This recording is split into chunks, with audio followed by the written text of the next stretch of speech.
Alors que le président américain Donald Trump menace le Mexique de tarifs douaniers sur les importations, le secteur agricole au sud de la frontière est confronté à de sombres perspectives.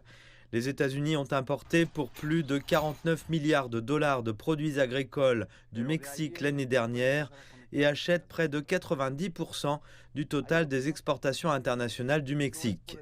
Selon Ignacio Bringas, consultant en commerce agricole, des prélèvements de 25% seraient désastreux.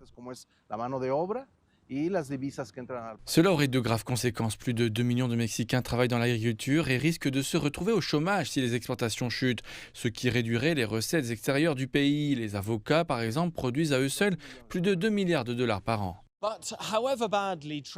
Mais si les droits de douane peuvent nuire aux agriculteurs mexicains, l'impact sur l'agriculture mexicaine pourrait être tout aussi grave si le Mexique, le plus grand importateur de maïs au monde, riposte en imposant ses propres droits de douane.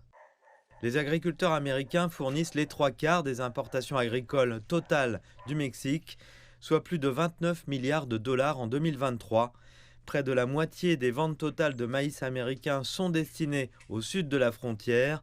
Les droits de douane ont peut-être été bloqués un mois de plus à la suite d'un dialogue entre les gouvernements, mais M. Bringas estime que l'incertitude cause déjà des problèmes à une base d'électeurs importante pour le président américain.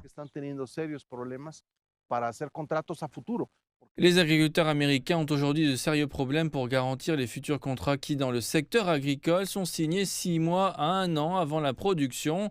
En fin de compte, l'agriculture américaine est une activité qui cherche à exporter, mais compte tenu de l'incertitude, les contrats sont retardés. Face aux droits de douane et à l'incertitude, les secteurs agricoles du monde entier cherchent à diversifier leur marché.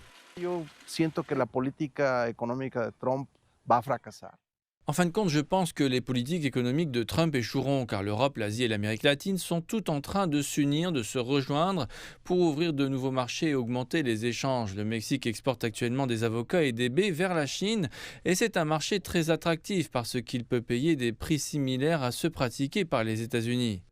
Le président Trump a déclaré que les droits de douane sur le Mexique, désormais prévus pour le 2 avril, pourraient augmenter, posant encore plus de défis au secteur agricole pour nourrir le monde.